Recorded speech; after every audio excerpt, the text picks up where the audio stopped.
Episode 943 of the Too Thick Pod, your home for all things sports, cards, and levity.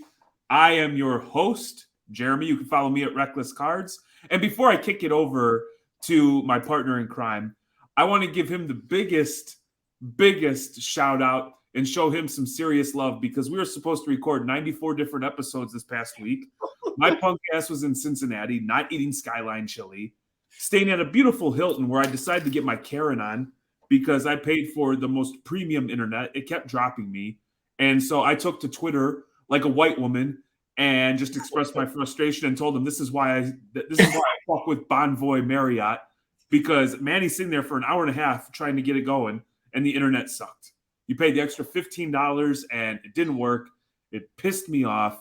Manny ruined his night.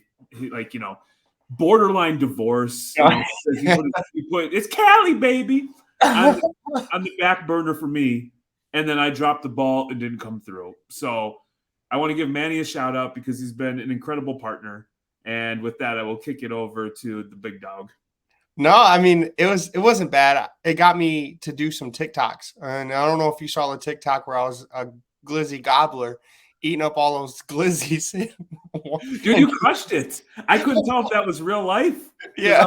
That's some thick behavior right there. Or I didn't know if it was one of those Instagram filters. Yeah, but you are. Can I say you are a Karen? Because how many times did you go to Starbucks today? 4 times. You 4 are. 5 drinks 4 times. Since I've known you, it's been perfect. I love when you get like wound it up because you do turn into the biggest Karen. When we were in Atlantic City, when seagulls were attacking you, you wanted to get out of the city to this hotel situation. I love it. And you didn't drop the ball. You just passed it over to me and I'll score it. So we're a team here. There you go. Like now to the birds, the Atlantic City birds. We were at this place in Orlando and it's like this awesome spot. Anyway, so there's this like lazy river. And at one point you go under this net and you go through an aviary. And so there's all these birds flying around. Well, at the time, as a youth, I had a mohawk. And like a G, dude, like a straight up fucking gangster. I have a mohawk. But this bird would fucking swoop down and scare the shit out of me. So we go around a couple times and there's some little fucking punk, some little fucking 7-year-old that needs to be slapped upside his damn head. And he goes, he's trying to land on you. Your hair is a perch. It's a perch. So this little nerd talking shit about my mohawk. You know what I mean? He's lucky I didn't take his mom right then and there. You know what I'm saying? Yeah. Damn kid. I picture you with, the mohawks that had like just grease of just straight one strand all the way around. That's what I figure you're. I was like, man, like if my kids ever like sassed an adult, like I would say something, please stop it. This kid was being obnoxious. I spent like $200 to get in the damn place. Last thing I want to do is put up with little fucking Karen's little kid talking shit. No, I don't want to hear it because you would give La a high five if she was making fun of people. Yeah, but La's a good kid. She's a good girl. She's a player from the Himalayas. You know what I'm saying? Yep. So anyway, why don't you introduce yourself, man? We're like 8 minutes in, and people don't even know who the hell you are. I'm Manny, and co-host here. Just excited to talk.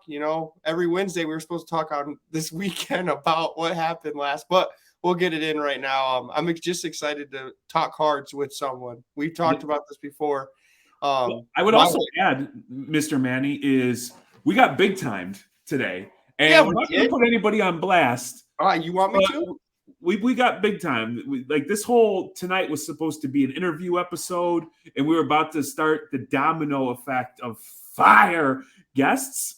And I fucking woke up in Cincinnati, which is not exactly the place that you want to wake up in, to be in big time. Yeah, we definitely. And if you're listening, wait until next week. Yeah, because you big timed us. Big time. So yeah, there's a lot of stuff going on, man. There's soccer. People are getting ringworm and bad headaches. Manny's dancing to music that nobody else can hear. Yep. There's the card show reviews. There's card shows coming up. There's eBay purchases. There's getting to know your host. There's all sorts of good stuff. So we can start wherever you want, man. The ball is in your court since I fucked it up so much over the last few days. It's on you. I'm just gonna follow. You dropped it and I picked it up, and let me watch what I can do with it. But let's start with roid rage. You know, I'm not saying that you got roid rage, but Tatis getting caught with some ring. Well, what was it? A ringworm situation is what he's stating. It is so stupid because what they're trying to do is there's a similar drug that's relatively close to what he got popped for, and they're trying to do the whole ignorance thing. Mm-hmm. And I am one to give people second chances. I really am. Like I have friends, I've got family who have made mistakes, and they're good human beings. However, none of them signed a $300+ million contract and had all the resources readily available to help them make informed decisions. So it's just a black eye for baseball, for a sport that just struggles to have like one of the top stars, one of the exciting people, one of the futures, like the future people to bring the game forward, for him to get popped, not only miss the rest of this season, not only miss the postseason, then miss part of next season. And he'll probably get another fucking motorcycle accident next year and have another broken wrist or whatever the hell it is. So it's truly unfortunate. I like the kid. I was excited to see him play. I was excited to see with him, Soto, and Machado what that was going to be. Yep. And now, we're robbed of that. Yeah. Well, let's talk about the card market. I feel bad for anybody there's a ton of people investing into Tatis because you buy when you're on the low. His low was he wasn't playing. So let's buy and sell on the hype. But there's no coming back now. So example, Phil Hughes has the whole rainbow set of the Bowman Chrome. The first autos. Yeah, and then you had Ken Golden on Twitter said Tatis just lost, or whoever has a super refractor just lost millions of dollars. And Phil Hughes comments underneath and says, "Not now, Phil," or "Not now, Ken." You have them arguing about Tatis. So it did produce a lot of memes. I do feel horrible for the people that actually put their hard-earned money into them. This can happen. This is the risk of going all in on a player instead of diversifying your assets. But I don't know. I just feel like the hobby took a hit with this as well. But you have memes that were making it a lot better for people. Oh yeah. Well, the crazy thing is I know people who couldn't get in at the peak, and they were incredibly bullish on Tatis.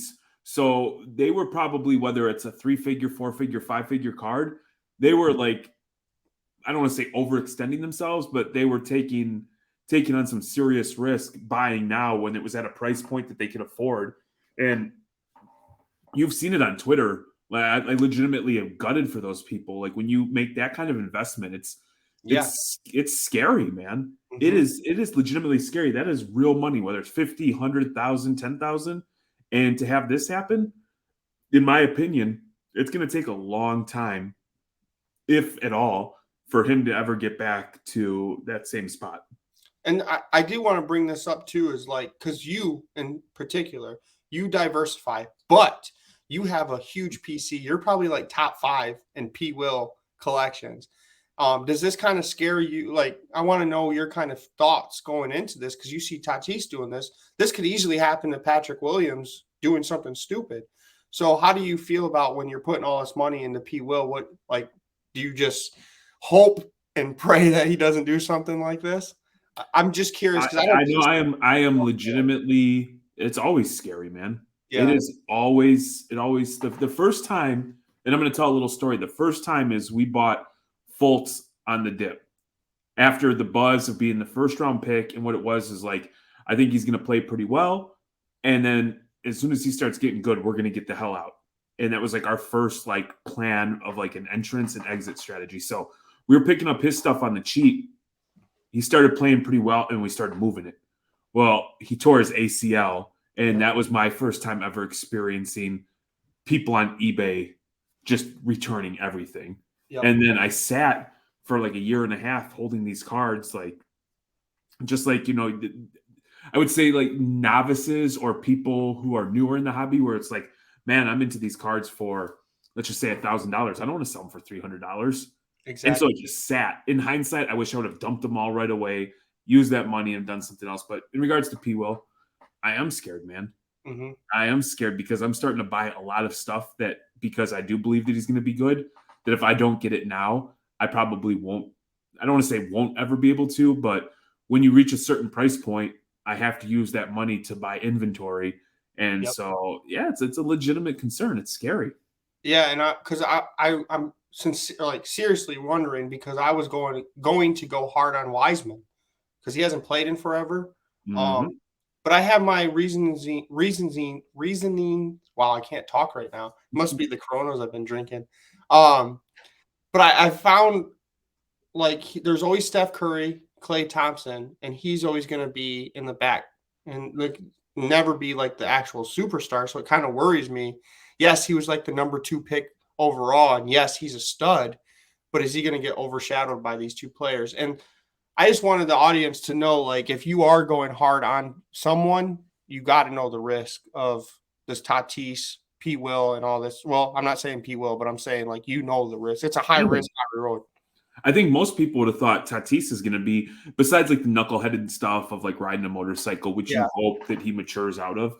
He was on pace to put up some gaudy numbers, and he was exciting.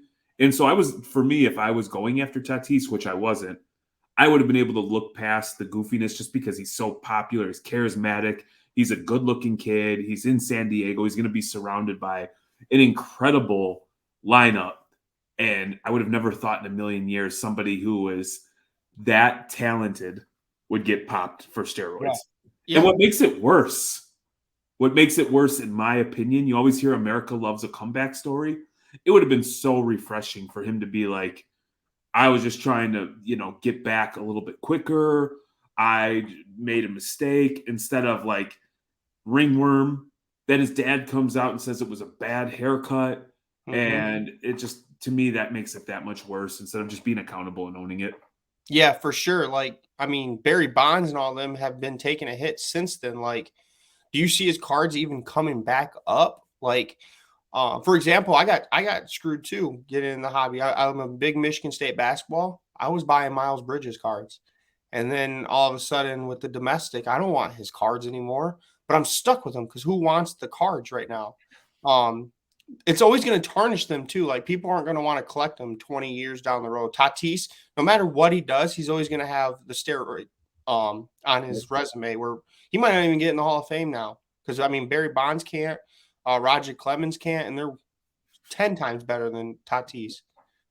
I feel bad. I know some people who bought a couple of they basically shot their hobby budget trying to pick up cards with the expectation that he comes back, gets hot, and maybe flips it like right around playoff time. Padres are going to make a run, that lineup, and now they're just like, what the hell? Yeah.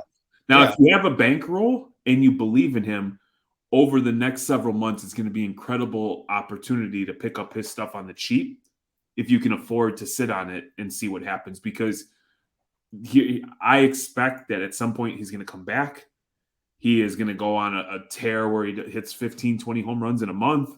San Diego is going to put up some gaudy offensive numbers. And, there might be a little bit of an opportunity there to pick up a couple bucks. But Yeah, man, it's shitty. It's a risk that we're all very aware that could happen. Yeah, and then there's like I just want to bring this up too. How you feel about this? Say P. Will were to leave the Bulls, and you go ahead and sell your PCE, like start selling Patrick Williams because you're a Bulls fan.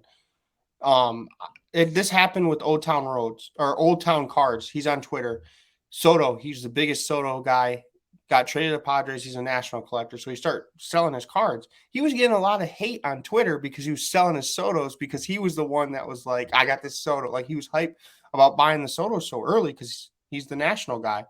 I don't get why people give hate to someone that's selling their PC. Like I don't understand. I don't know how you feel about it.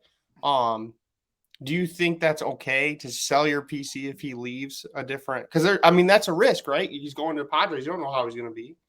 Well, yeah, I mean, unless you have a personal connection. So first and foremost, it is your money, and I feel Yeah. like you should be able to utilize your money however you want.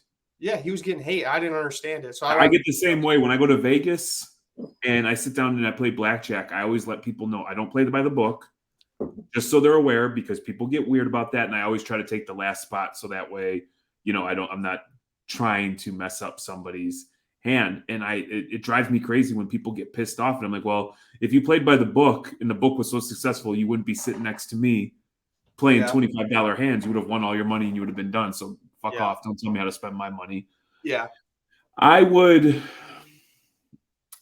look, man, you do whatever the hell you want and have fun. There's a certain group of people in this world that are only happy if they have something to get pissed off about. And without knowing the context of what you're talking about, unless this person made some claims and there is like just straight up 100% hypocrisy, who cares? If P. Will got traded, I'd probably move P. Will. Yep.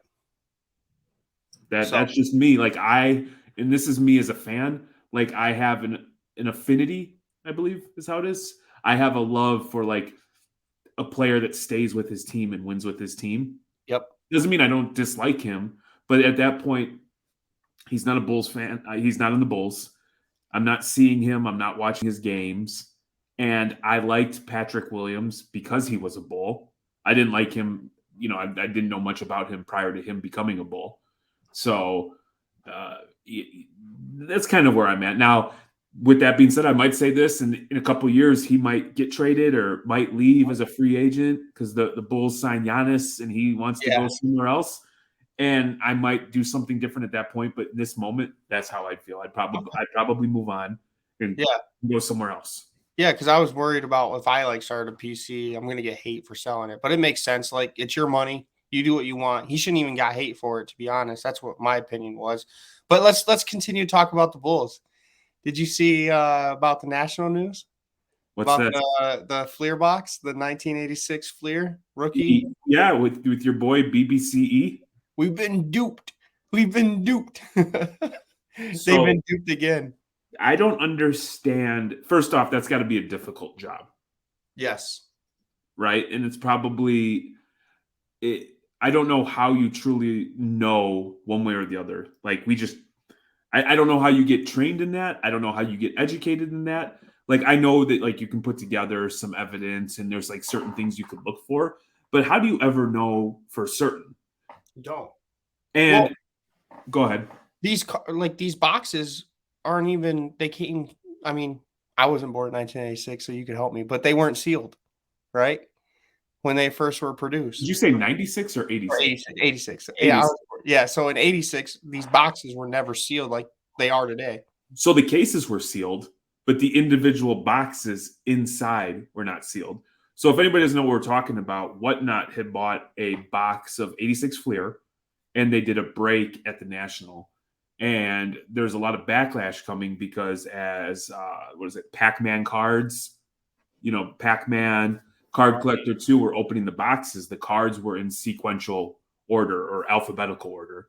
And it's well known the sequencing for those cards. And it was super, super, super fishy. And now, those folks are catching a lot of slack because I think allegedly the rumor is because the boxes aren't sealed, somebody went in there. There was a couple of packs that were replaced. And what I think, based on the information that was presented, was somebody built a set, pulled out the good centered cards, the cards that have good registration, the cards that are in pristine shape, and just replaced it with some other stuff because I've seen too much sketchy shit coming out of that guy lately. And to be clear, I'm not personally attacking him. I just think that when you see like the G.I. Joe cards, where I don't even know the guy's name, but there was some YouTuber who was able, like right away, like within 10 minutes of like the whole Logan Paul thing, to be like, yeah, that box is fake, and here's why. Yep, I did see that video. You know what I mean? And it was like really well done. And it's like, well, if some guy on the internet somewhere sitting at his computer who's not even physically handling the box can identify that, what makes this guy qualified? And I'm of the mindset, you get, shame on me, or hurt me once, shame on me, hurt me twice, shame on you, or however the hell that goes. Yeah, no. And what's scary is like he grades packs for PSA. So he grades the individual packs for PSA. So I mean that's sketchy. If you can't trust him to do the boxes, like how nervous are you about doing the packs? I get it could have been a mistake, you know. But it has to tarnish BBCE's reputation. I mean, if not just the GI Joe, now you have this on top of it. How would you ever buy anything with any sort of confidence? Yeah, I can't now. That's wrapped in their wrapper, or any wrapper for that sake. Can I also say, I know Courtney made a TikTok about it, and it's going to be unpopular demand. 1986 Fleer boxes and the cards are kind of overrated in my opinion. And it's an unpopular opinion. I don't think it's an unpopular opinion. I want an 86 Jordan. Yeah. I want the Fleer. Like, I think the photography on that card, to me, growing up in Chicago, is iconic. Yep. But if I had the opportunity to sit and open a box, I sure as hell wouldn't be excited about it. And I would rather open a box of 03 Exquisite. Yes, exactly. You know what I mean? Like, to me, that would be more fun. I mean, like, it's pretty boring. There's, besides the sticker, there's not parallels, there's not inserts. It's just the same old, same old. You're going to get, what is it, like 3 to 4 Jordans per box on average. You know what I mean? They're probably going to grade between like a 4 and a 7. So you're not going to make your money back and rinse and repeat. That's another thing is I think I don't like it as much because I'm not from Chicago. And I mean, I grew up, when I was a kid, Jordan was like around, but I just feel like this card's mass produced as well. Like you just said, there's 4 Jordans in one box. And how many boxes were made at the time, you know? Yeah. So I just feel like it's all mass produced. Yes, it's hard to get to 10, but I think there's like a couple hundreds of the 10 already. Like 300 plus, maybe 315 to 325, somewhere in there last time I saw. Yeah, and I mean, I don't know. That's how many do you think are like sitting in people's basements that they don't even realize too? So I'm sure. Yeah. I am absolutely sure. So you don't like 86 Fleer, but I do know you like Obsidian because that's all you ever do is you text me either people sliding into your DMs because you're mad at me because I kind of operate in a shady way. No, okay, this dickhead, I'm going to say it again. This guy, every time we get bots in our DM, he puts them to my personal account, and then they always are bugging me on my personal account. So every time you can't steal it, bro. You cannot steal it. Like, you can't steal the shtick. You can't deny it. So what they'll do is they'll be like, hey, blah, blah, blah, blah, blah. We'll grow your audience. We love your content. With us, you can take the next step. So I always respond like, oh, that is so sweet. I've got PayPal and Venmo loaded. But I share this account with my partner. Can you slide into my personal DMs at Manny_Flores? Yeah. And then he just sends me screenshots of the bots attacking him. Yeah, that's bullcrap. Like, the funny thing is, Jeremy is so quick with these bots, but when you try to text him, the dude doesn't text back. It's crazy. I don't know the algorithm that he's dealing with over there. So I do have like a majority of the messages silenced because I get distracted. Yeah. Like I just so happen like Instagram pops up silently. Yeah. So like if you see me look down, I just quick glance. But anytime I see the bots, it's like life comes to a timeout because it brings me joy just to like ruffle your feathers a little bit. So anyway, back to the cards. You like Obsidian, right? Yes, Obsidian. And Obsidian basketball came out today. So what is it about the Obsidian that you like? Because we both tend to be on the same page about Obsidian. So the reason I'll say some positives and negatives about Obsidian, but the reason I like Obsidian, it's cheap. They're clean looking cards. The Contra, like the white, it's out of 9, I believe. It's all white. It looks so clean. And then the all red and all the purples, they look like, I don't know. I'm more of like a clean type. They look like PMGs kind of. Not too much. But here's a card right here. Conte. Look at that. That's an insert, correct? An insert, yeah. Insert Contra out of 9. I don't know. And the die cuts, the patches that come out of these cards are really nice looking. You get like 2 to 3 color patches. The negative is a lot of the autos are sticker autos. But you could get some sweet numbered cards for cheap. So I just picked up a Neymar out of 7, I believe, for a couple $100 auto. Yeah, it's a badass card. I will say, not all of us have the money that you have. Yeah, so right. I think basketball is $325 for 7 cards. Yeah, So you're like $40 to $50 a card essentially, which you're not gonna, unless you get a big hit. It's difficult to make your money back. So I know for you it's not a lot of money. For somebody like me that's scratching and clawing trying to make it in this crazy world, it is a decent chunk of change.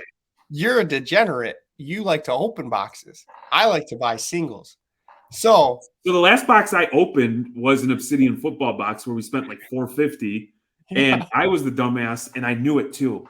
I got caught up watching breaks, and everybody was pulling like just like straight up fire quarterbacks, and I'm like, I'm gonna get a badass quarterback, and I got 400 fucking Panini points was my hit. And I paid $450 for 6 cards and 400 Panini points. Then when I used the Panini points, because then I bought a few more to buy a white, so when a white sparkle pack dropped, I could get it. The white sparkle packs, they sold them via Dutch auction. So Panini screwed me regardless. What do you, I guess, what do you get with the Panini? I have Panini points. I don't even know what to buy. They got a bunch of bullshit in their store. And then like, I think what people use them for is the white sparkle packs when they drop. Oh, really? So, okay. I have like 1,000. It was actually, I'm kind of happy. It was a Fernando Tatis auto. They said 1,000 and they're like, that we'll call it good. I was like, at the moment, I was like, are you serious? But yeah, going back to like opening cards and boxes, that's kind of cool how we're different. I'm not a big, let's open a box. You remember in National, you're like, bring your boxes, Topps Chrome, we'll open them. And you're opposite. You like to open them. You get that excitement. I'm like, I'd rather buy what I like. So it's kind of cool how we're opposites on that end. Yeah, like to me, it's fun to do it once in a while. When you rip open like 3 or 4 boxes and you don't hit anything, it's like that feeling of like, man, that money could have been used for like to feed my kids, to buy my wife a pair of shoes, to pay a bill. Exactly. But it's fun. Like I grew up like, and it took a long time and a lot of effort to get out of like ripping wax. And so I too, like a majority of the time I like to buy singles, and I just look for value in boxes. I think the next time I do like a big break, or not like if I rip wax, I would love to just sit and do an entire case. Yeah, that'd be cool. Like that would be like just a lot of fun just to sit and relax and do it. Well, you're guaranteed the case hit too, so there's that excitement. And so but yeah, Obsidian like I was saying, Obsidian, I don't know. When we were talking about the football, I really didn't like it because we kind of came to that conclusion how it's like 7 cards for this price. But I'm more of the singles, and if I could buy some sweet looking singles like patches, autos, for a cheaper price, I mean, you're never going to probably break your money back from like opening Obsidian, but I'll buy some like cool looking cards for cheap. No, I mean, you could definitely hit something. I just like it. So they're like a thicker stock card. They're black. They're a glossy finish, and you've got like the electric etch yellow, red, purple, all the different colors. And for a sticker autograph, it's not bad. But I'm in agreement. The Contra, and I'm looking off to the side because I thought maybe I had some like within arm's reach. Yeah, are just beautiful, beautiful looking cards, and the white and the red. And like I think the Asia T-Mall has like a green and a yellow that are just absolutely stunning. Yeah, and those I prefer without the sticker auto. But there's also the red. What's the red called? That has all red background. That one's sick too. It's so badass. And so this past weekend, the two Thicc boys were up at the Laurel Mall here in Michigan. We each drove like maybe hour and a half to meet in Livonia, Michigan, and attend a card show. And really, we walked it. And I only saw one card that caught my eye, and it was an Obsidian Kamavinga, numbered out of 25 with a patch and a sticker auto. And it was Obsidian. It was Obsidian. Well, did you? I was being an asshole again, and I got there first, and I forgot cash. But I walked it around, and I was like, "Ooh, Jeremy's gonna like this card." So I told him about it. So I almost made you spend more money like at National. I need to stop doing that. I did. Well, the cool thing was we do our whole spiel. We meet. We walk. I take my time. I see what's going on. I chat, and it was really the only card. There was a Trey Lance numbered out of 15, a Prism rookie that I was interested in, but the guy was like 2.5x, like all the recent comps, and so I was like not even messing with this guy. Is it the 10-year-old or 12-year-old? I'm not saying, bro. I'm not gonna put a kid on blast. Oh, I am. He's 12 or something like that, and he's cool. But no, yeah, he's a good kid. He's a good kid. He's a hustler. I respect it. Like I'm not. Oh, yeah. I wanted his Trevor Lawrence, but it was way out of price range. But it's funny. The confidence of these kids at these card shows. He comes up to me. He's like, "What do you have in your bag? Pull it out. I want to see them." And then he starts asking me like, "All right, I'm gonna pay you this." I'm like, "Now we're way far away." And then he's like trying to get it. Like you could tell he wanted the cards. But I do love the kids, and I love like he sets up, and he's 10 to 12 years old. Yeah, he's a smart kid. You'll see him at Shipshawana. He's a mover and a shaker. He had like an authentic slab Jordan rookie. He had that. He had like a rainbow of Najee Harris. Also like he had some like legitimately good cards, and I saw him trying to buy an Aaron Rodgers auto. Yeah, and like.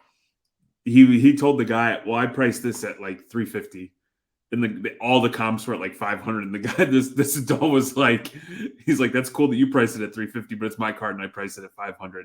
Yeah. And so he's like, what about $350? And the guy's like, I just told you $500. He's like, well, the best I can do is $350. And he's like, okay, well, I'm still at $500. And so what was cool is like, if I like got ballsy enough to take that shot and I got rejected, I'd be fucking derailed. I would like tuck my chin, I'd put my head down, and I would probably text Courtney like, I'm going to be waiting in the car. I can't show my face. I just got shot down. And these kids, man, they just take rejection. You know what? I'm sure 1 out of every 25, 35 times they ask, it hits. Yeah. And guess who's winning? The guy who asked the question. Well, you could tell by his cards he's winning. I appreciate the hustle by him. I also think it's pretty as a parent, if I was his parent, I'd be pretty damn proud because he's clearly mature enough that he can be there alone. Yep. And he's smart. He's slick. And so I think that was just pretty damn impressive. Yeah. And well, there's a couple cards that I saw that I wanted. Remember the Anthony Edwards? It was was it Immaculate auto? I think it was Impeccable. Impeccable. And I pulled out the card and it was damaged. I was so bummed because I wanted it. The guy was interested in a trade. Plus some cash on my end. Can I tell you something? I never even got a chance to tell you this. 2 things. Point number 1, going to shows with friends and people who like are considerate of your well-being is such an advantage because 1, at that show, there wasn't just one set of eyes or 2 eyeballs looking for cards for me. There was 6. Because Courtney knows what I like and what Manny likes. We know what she likes and vice versa. So when we get the opportunity to walk the show, it's like, hey, you know what? When I got there, I already knew where the Kamavinga was because you pointed it out for me and vice versa. But also, rule of thumb for me is when I walk up to a show or to a dealer and they've got everything slabbed up, high end, medium end, and then there's just a random numbered Anthony Edwards card that's not slabbed, that's cause for concern. And so when you ask them and it's not like, hey, I just picked this up, then I can maybe understand why it's in the showcase. But if he says he's had it for a little while and he's, typically dealers like to brag about everything they've got graded or I've got $7 million here, but I've got $8 million at PSA, blah, blah, blah, blah, like that lame shit that every fucking dealer says. Not everyone, but like, it's like, all right, dude, we get it. You have all the fire in the world. Yep. To me, right away, there's a red flag. And so I was fully prepared to be like, hey, but I don't want to disrupt the deal. And if you like a card, I don't want to be the person who sways it. But to me, like when that guy was talking about all the cards being graded, he was a nice guy.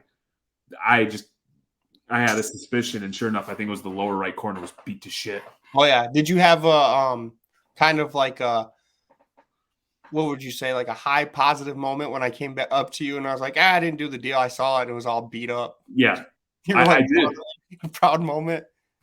I did. I really did. And it's like, I can appreciate when you come up and somebody's like, full disclosure, hey, there's a scratch on that, or hey, price to sell. But and He said that.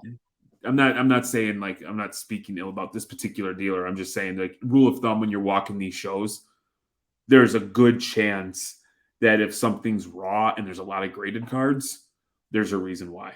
Especially high end, like low to mid tier right now would make sense because let's say you don't believe in SGC, which is fine.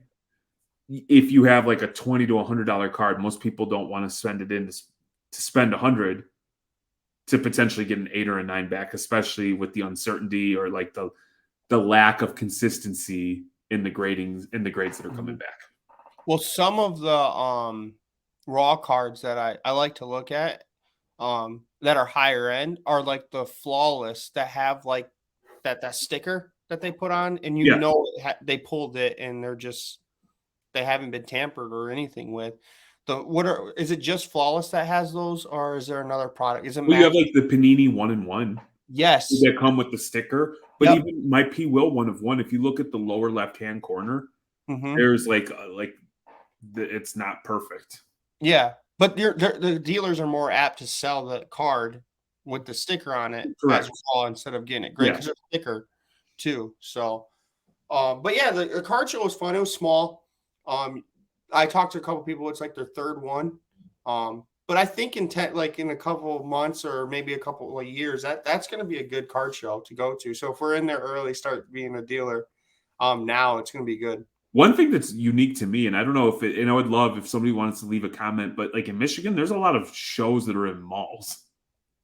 Yeah, that's funny that you said that because Wiz on Instagram and DM me and said, "That's in a mall. That's awesome." Like all of them were in.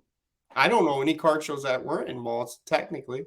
Taylor and Troy aren't in malls. They're like in like VFWs in a flea market. Yeah. But it's convenient because it's inside, like the temperature is good. But it's also depressing because I grew up in the generation when we were kids, you'd hang out at the mall. Yep. So like I went over to the food court to like find a bathroom, and the only thing that was open was like some shitty knockoff Sparrow and Auntie Anne's. And I was like, ooh, this is depressing.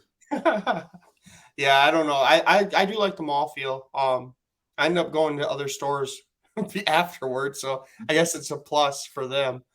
Yeah, so piggybacking off this show, by the time this episode drops, we'll be 1 week away from heading out to Chicago. We're going to be set up at the Skyline show presented by Ludex, and we're actually going to go to Ludex's headquarters the night before and shoot some content, hang out with the boys, and scan some cards. And I'm really looking forward to that. Yeah, I am too, because I quickly met them at National, and they seem like really good people. I didn't get to meet them at the extent of you guys. I talked to Brock through DMs because dude's like talking to Gary V. He's with these MLB players. He's big time now. So I hope we don't get big time by them. Yeah, right. Oh, that would just crush what little ego I have. So then the following week, I believe, is the holiday. So myself and Courtney, Reckless Cards, are going to be set up at the Greenie Show outside of Cleveland. Courtney's going to be running the scavenger hunt on that Saturday. From Saturday, when the show is done, we're going to head to Shipshewana. For Sunday, Monday, we're going to do the trade night, and we're going to do the Shipshewana show, which is 175 tables. So 3 shows in the next 2 weeks. I'm actually looking forward to it. Yeah, and I'll be at Shipshewana. So I won't go to the Cleveland one, but I'll be with you guys on the Shipshewana one. I'm excited for those. And if you go to card shows, what I'm starting to realize, and we kind of talked about it, you go to card shows like around your area, you kind of you see the same inventory. But the Shipshewana and Skyline, I'm really excited to go to because I don't know if you're listening, you've been to Shipshewana. Even if it's the same dealers, they have different inventory every time that they go. So. Yes. So one thing I'm going to encourage you and I'm going to tell you to do is have an open mind because I will set up at a Michigan show where I'll show people Chicago cards and they don't give a shit. I go back home to Chicago. I put it out and man, people are like, oh, Kobe White, Patrick Williams, Bears cards, Bulls cards, Cubs cards. And that's where like I was able to pick up like the Stafford 1-of-1 and some of like, nobody in Chicago cares about Al Kaline. But you pick up an Al Kaline and bring him back to Michigan, you're just cashing checks. Yeah, or like a Justin Verlander or something like that. Exactly. Okay. I also think the thing that if you live in social media land, sometimes on social it can be doom and gloom, but you actually go to the shows and you're talking to people, you get in my opinion, what is a much more accurate finger on the pulse of what's going on in this hobby that we all love. Yeah, I don't know. I want to. Oh, I just want to bring it back. Like, I can't wait till me and you are buying some Detroit. Like, I'm thinking. I just on my phone, like trying to put together like what people I want to buy.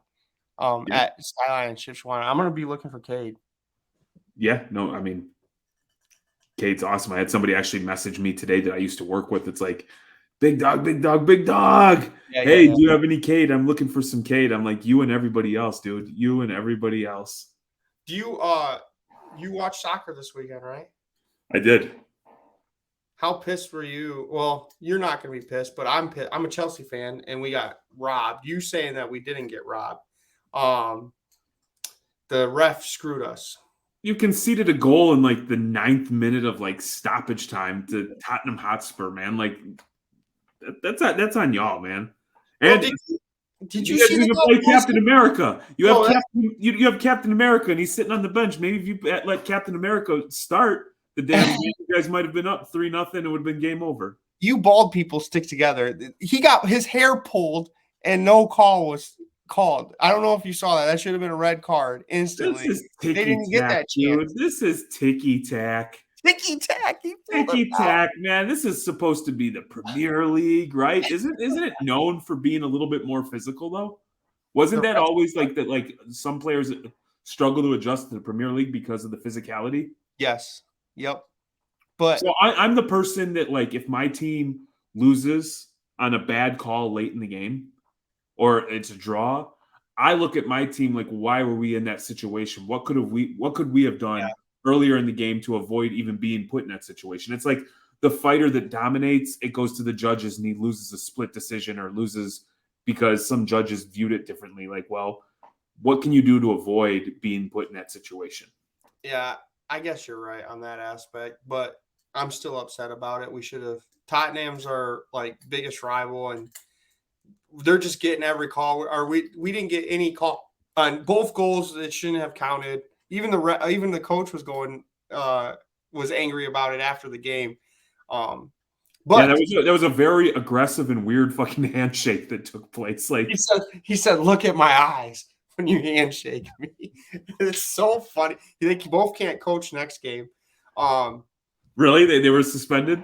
They both got red cards. So they're done. They can't coach next game. And the interview, Chelsea's coach was like, or manager was, what did he say? He's like, I can't coach, but the ref can ref next week. That's bullshit. It's funny. He was I love how like the managers and like the club officials over there act. It's like it's so much different than in the States. It was it's been interesting with the soccer, man. Some players have looked good.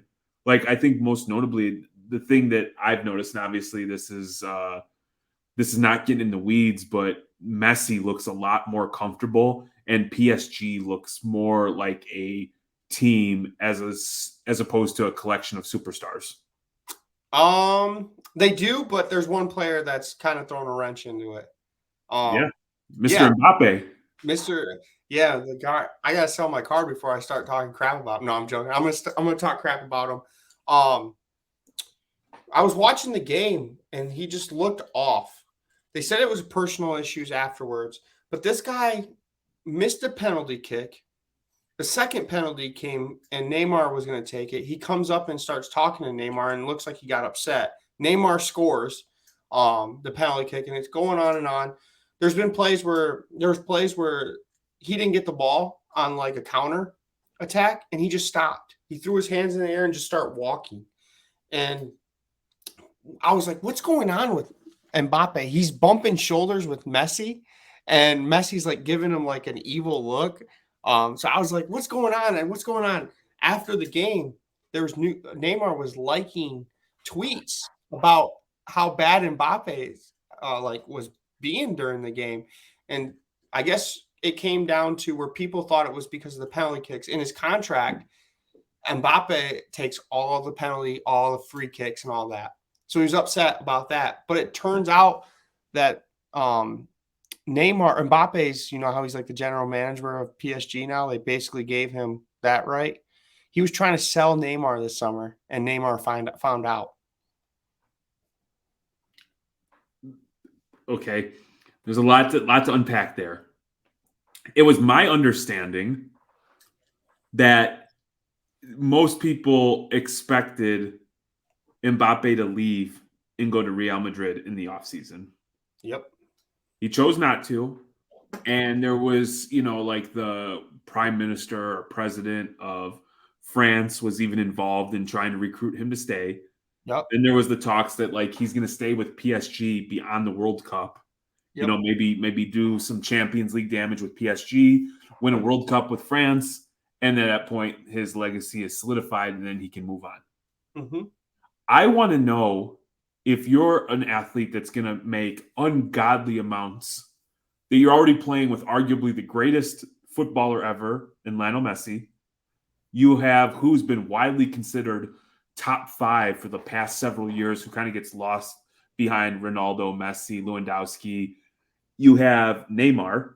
Yep. And now the reports are coming out that Mbappe felt like potentially Neymar took some liberties last year, maybe didn't work as hard as he was supposed to. Why in God's green earth would you re-sign and put yourself into that situation? Next off, I would pause it right there, and you then have a level of appreciation for a manager or a coach who can manage those kinds of personalities and get them to operate as a cohesive unit. I'm going to bring it back to the Bulls: Phil Jackson, Scottie Pippen, Michael Jordan, Dennis Rodman.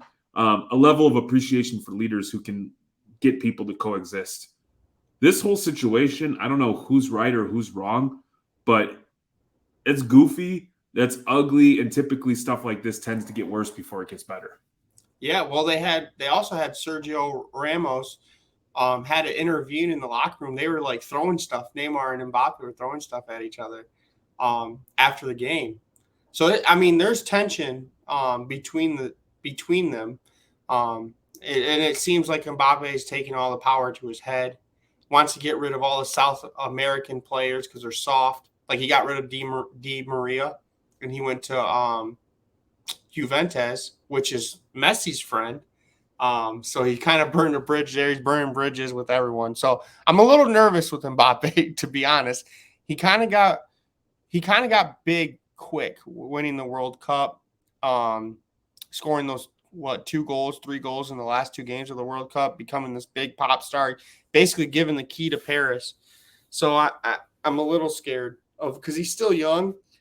Maybe Messi and Sergio Ramos, like that played with Ronaldo and all that, can get in his head and kind of tell him like this is not how it's going to go, or it's going to be like everyone leaves PSG and no one wants to come back. What the hell is going on? Because if you're an average fan or you don't even follow soccer, you know who Messi is, you know who Mbappe is, you know who Neymar is, and hell, even the other one, Ronaldo, is keeping a notebook of everything that's happening, every report that comes out. For every 100 things that come out about him, only 5 of them are true. Yep. And he's keeping track of the other 95 in his notebook.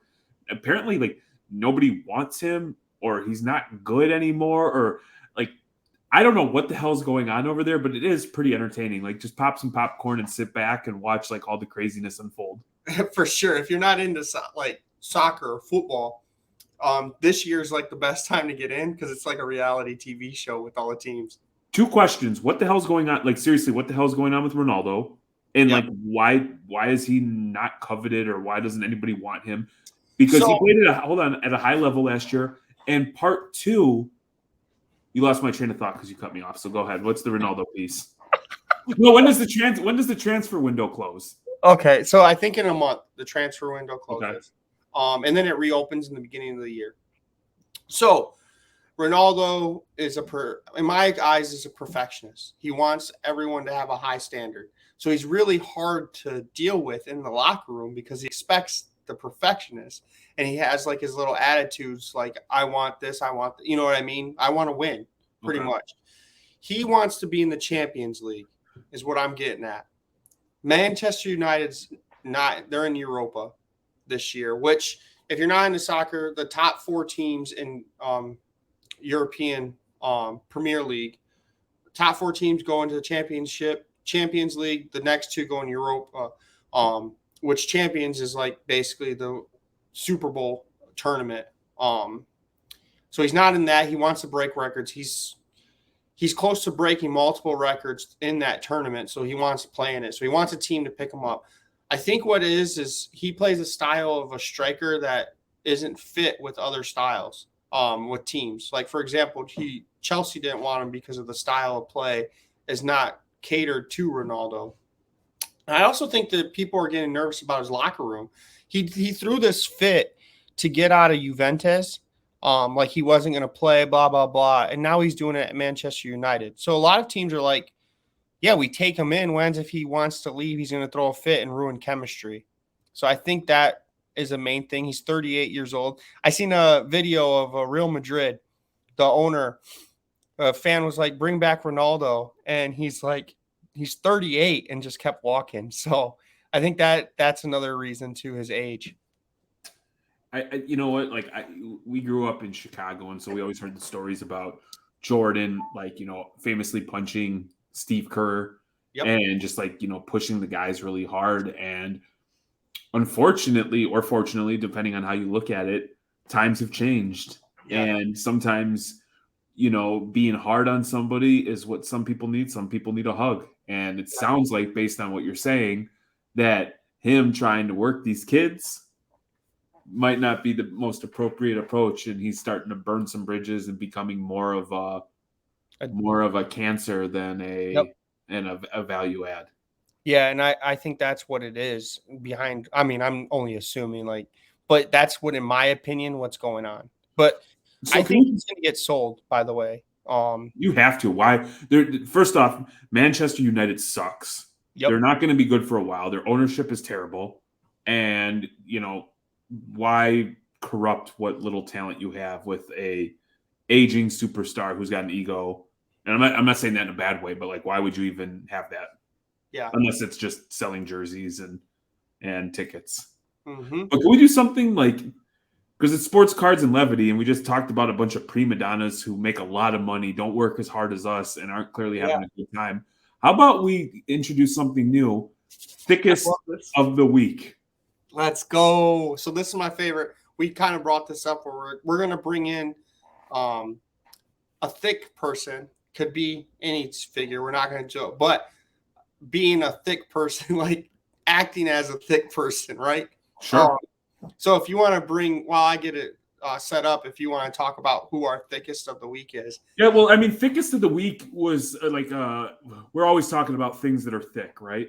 And, you know, whether it's Manny having Cane's for chicken, Cane's chicken for breakfast, or Manny taking god-awful pictures of myself, like, being thick is something that we acknowledge. And so over this past weekend, former Chicago Cub, I believe Seattle Mariner, Dan Volgelbach came up to bat, and he was in the Cubs farm system for a long time. And he's a big fella, and he came out, and his walkout song, or his song as he was coming up to the plate, was Milkshake.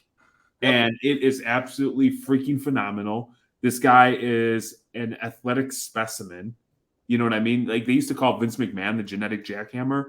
He's got nothing on my boy Danny V. And so I asked Manny, who is tech savvy, to prepare something, and I think he's going to share it right now. Yep. Danny Burgers is what they call him in the New York's farm or team right now. But here's a video. I want to play it. Look at how thick he is. Mm-hmm. And I don't know if you can hear that, but it's Khalees, my milkshake. So fucking awesome. Whether he's walking to Old Country, see, the fans are feeling it. They know.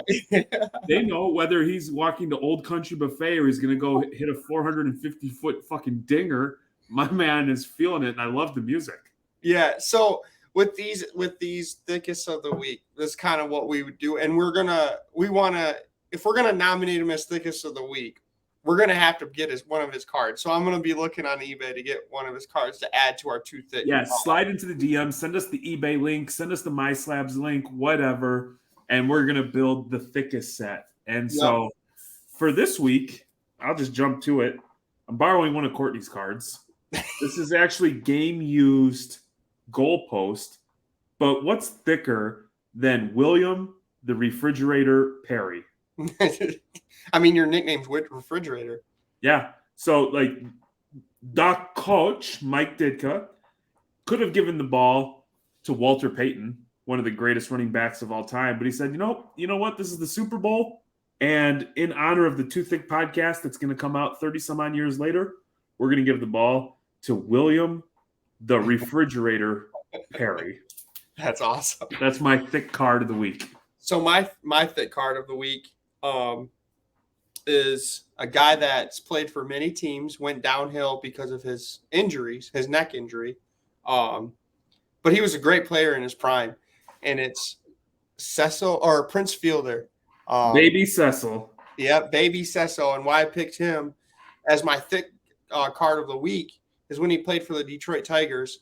He was going to get a pop up and he was eating fans' food as he caught the ball. So I was like, yep, that's thick of you to do. So I love the food thing there. And this is going to be another person we're going to have to pick up. There was a closer who used to play for the Giants and the Cubs, and his name was Rod Beck. Yep. And he was a thick boy, and he said, you never see thick people on the DL for pulling fat. Exactly. I like that.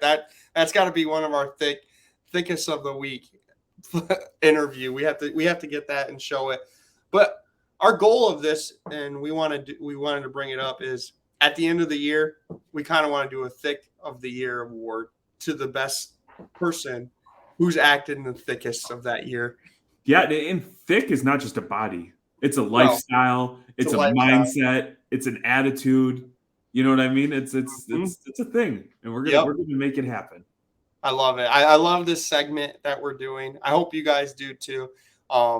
Leave us who you want to nominate for next week, pretty much. Hey, so we're what did we say? 900 some odd episodes into this bad boy. We've been doing it for what seems and feels like years. Yep. Gotta ask if you please like, subscribe. We really don't drill that shit. We don't because it's like everybody says it. But if you could leave a comment, do anything to support. We're running out of money over here because we're buying, fat boy cards, which is cool. But we got to pay some damn bills over here. You know what I mean? Yeah. We're trying to get something. So it's that time for getting to know your host. It looks like your boy's going to be on the hot seat again. So I am fully prepared. All right. I got a couple questions. Yes, sir. Favorite cigar, like flavor? I like something light. So I've been on a Davidoff kick lately. A David, you said? Davidoff. I've never had that. They're like $15 to $25 a stick. They're good. I like the ones that are fruity. Is that light? Would you consider those are called blunt wraps that you use, my friend. We don't use those over in these parts. Give me Swisher Sweets and Swisher Sweets. Black and mild is what you're thinking of. I love those too. It has to be the wooden tip though. Actually, I was the other night. We got done. We had as I was in Cincinnati for work, and we picked up some bids, and this guy's like, "Hey, I've got some Cohibas, some cigars." And I was like, "Okay, cool. Let me go in, get cleaned up, and I'll come outside." And they were like the Cohibas, like the cigarellos, and I was like, "Bro, good night." I like the acid blondies. I think that might be my favorite. Anything that doesn't leave a strong odor on me and doesn't destroy my lungs, I'm good with. Yeah, I agree. So, if you can live anywhere, where would it be in the world? Anywhere Courtney's with me. I knew you were going to say that. Las Vegas. Las Vegas? Do you enjoy more a pool or a lake? Pool. I have zero interest in going lakes. I don't like birds diving at my head. You should have saw me we went up to Canada. We were staying on this beautiful private lake right outside of like St. John. So northeast Canada, just absolutely beautiful. Like they used to say the lake is like glass. And me and Amelia were out like kayaking or whatever. And like one of those loons like landed in the water next to me. I almost tipped the damn boat.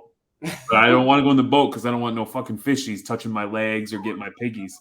So like everybody's going off to this pier and jumping in, and they're like, the Canadians are just so friendly, and my buddy's like the nicest guy, and he's like, "You're just a big pussy, aren't you, A?" or something like that. I was like, "Yep, yes I am." Yeah. Like I don't need swimming in my dick hole and give me West Nile virus. I don't need leeches. I don't need fucking God knows what's in that lake. No, thank you. I am a Hilton girl through and through. Until they took my internet this past weekend, so I'm a Bon Voy. I'm a Bon Voy boy through You're and a through. diva. You're a diva that turns Karen quick. Oh, dude, straight up. Like like I will provide everything for my kids. I will never take my kids fishing. No, any sort of like outdoorsman shit. No, thank you. So if there's a zombie apocalypse, do not come to Jeremy's house. Oh yeah, no, fuck no. I'll be the first one to shoot myself. No, thank you. I'm not trying to struggle. You can keep that jazz. That shit's for the birds, dude. I'm not trying to do all that. I fucking work my ass off. I'm not trying to do any of that. We bought our house. You know how people love sitting outside? The thing that sold us on our house is a sunroom because like you can open up and it's like all screens, so I don't have to deal with the bugs. I fucking hate bugs too. They piss me off. I just picture in a zombie apocalypse, they're all like, "Where's Dad? He's gonna save us." He's just nope. Oh, I got a lot. I would stick around and I'd fuck a couple zombies up because I've watched enough zombie movies that like sometimes they piss me off in the way they act. So I want to see like what it's really like. That way I have like I could be like, okay, that movie was cool or that movie was on some bullshit. On a side note, now that you got me talking about zombies, that new Jamie Foxx Snoop Dogg movie on Netflix, Night Shift or First Shift or whatever that thing is, that is the most god-awful sack of shit movie I've seen in a long time. Soundtrack was dope. The fighting was dope, but Jamie Foxx acted like he had never acted before. And like the subplot and everything was like cheesy. They tried to do like a little like, I don't know if it was like a Tarantino thing, but they didn't like fully commit. So it just came across as complete shit. So yeah, fuck zombies. No, thank you. Oh, that's going to be perfect. So besides you and Courtney making babies, what other family traditions do you guys do as a family? Ooh. We actually have several. Halloween, we get Italian beef from Bona Beef or Portillo's and watch basketball. Okay. Unfortunately, the NBA schedule came out this year and the Bulls do not play. We do a lot of like the family Christmas stuff. I'm trying to think of like what's appropriate or what would be entertaining. Cinco de Mayo, me and Courtney are in Vegas. Like that's I think that's the big one. Every Cinco de Mayo, with the exception of like 1 year during COVID, we're out there. So, well, you got a Latin son, so you should take me too. Anytime, because you and my girl, it's Cali, baby. Yeah. You go out there and it's always fight night. There's always, whether it was like Manny Pacquiao, Floyd Mayweather, Canelo. There's the Kentucky Derby. There's playoff basketball. There's baseball. So it's just a wonderful time. So that's probably my favorite. Mm-hmm. And then there's like little stuff that we do, between wifey and I, like, I grab her butt or something like that. So, or go to Starbucks every day. But yeah, the Cinco de Mayo is probably one of my favorites. Okay. Favorite childhood memory?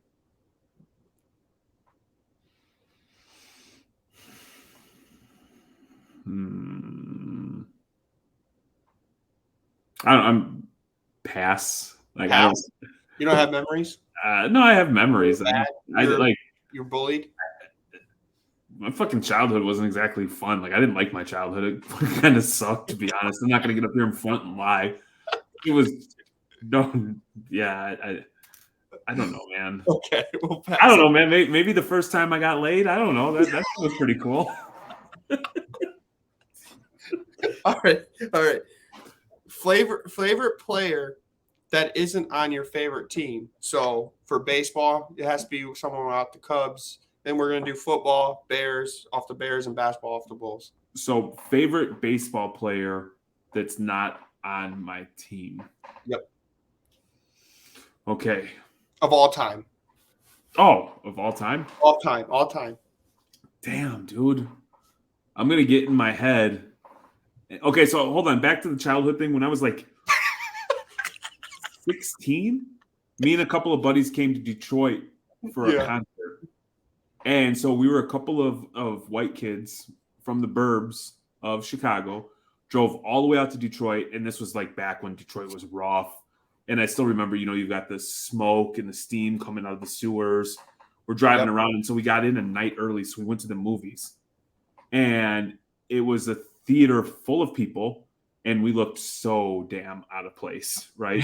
Yeah. And they used to have like the movie trivia before the movie. Mm-hmm. Well, one of the trivias was like, where was Groundhog's Day filmed? The Bill Murray movie. I don't know if you've ever seen it. Nope. Well, it was filmed in Woodstock, Illinois, the town that I grew up in. So I was like, Woodstock! And it was like right, and I think everybody looked at me like, sit down, dork. Like, and I just remember that because it was like, I think part of me, like, who doesn't like being right? Like, I got the fucking question right. Like, I crushed that shit. But then also being like equally fucking embarrassed. Yeah. And then just also being like because none of my friends or nobody that I knew at a young age was out doing stuff like that because their parents wouldn't let them or whatever the case may be. So that's a memory I'm fond of. It was definitely unique. Now back to sports. Yep. Favorite baseball player that was never a Cub. Man, that is of all time. That is tough. I'm at Ken Griffey Jr. Ken Griffey Jr. All right. How about the football player, not a Bear? Man. Aaron Rodgers? He's kind of a bag, dude. He's kind of a bag. Like I appreciate his skills. I mean, I don't know. I guess like I've never had a quarterback, so I'll go with like Peyton Manning because I find Peyton Manning to be fucking hysterical. Okay. Like when he was on Saturday Night Live with the Slim Jim breaking into Tom Brady's car, that stuff was funny. How about basketball? That's not a Bull. I would say like Kobe, just because there was a chance that Kobe was going to be traded to the Bulls. The Lakers wanted Luol Deng, and Kobe said he wouldn't come to the Bulls if the Bulls didn't have Luol Deng. Really? Yeah, so like Luol Deng coming out of high school was right behind LeBron. LeBron went pro. Luol went to Duke for 1 year, and so like he was a solid player. So I think Kobe. Kobe. Yeah, I like it. I'm sure tonight when I'm laying in bed, like something else will pop into my mind. I'll be like, damn it, I wish I would have said that. But for the sake of people's time, Kobe. Okay. Best return on a card. Like what card was it?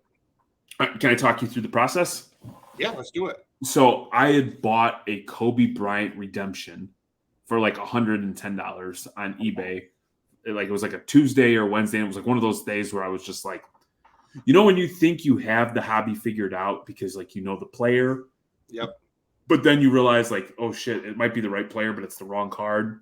Yep. I just went on this binge. I was buying stuff and I thought I had that aha moment and I thought I had everything figured out.